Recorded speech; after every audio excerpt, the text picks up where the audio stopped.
I'm Julia Coffey. I'm the owner and founder of Mycoterra Farm.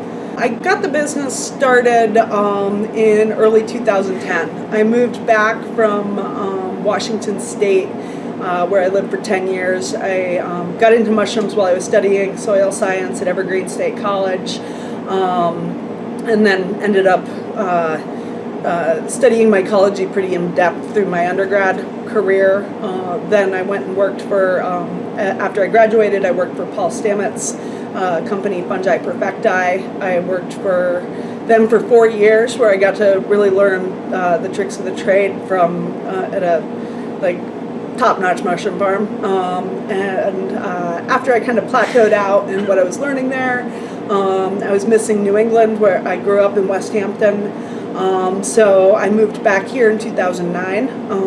I just started the mushroom farm as a hobby business in a closet in the basement, very small.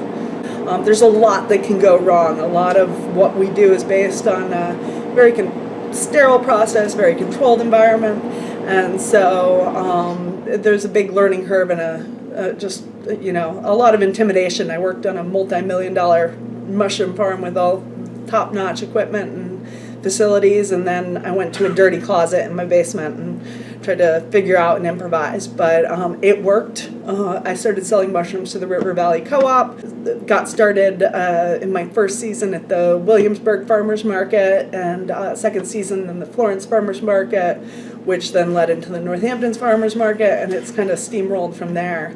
The first few years in business until 2013, I worked about 60 hours a week at other jobs. I reinvested all the money that I earned in my first few years growing the mushrooms, and then quite a bit from my other jobs to buy the equipment and construction material to keep expanding.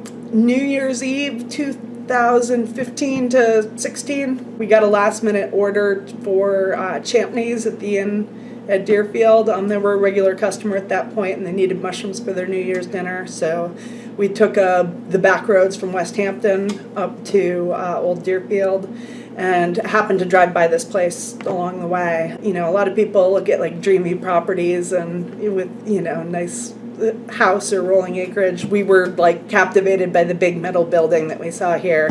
It was a old equestrian center that had been closed for a few years, so it took about 8 months, but we finally closed on the property in August of 2016, and began an extensive process of renovations that we finally completed in December of 2017, when we moved in here and started producing, got up and running. Mushrooms in general are just a mystery to a lot of people.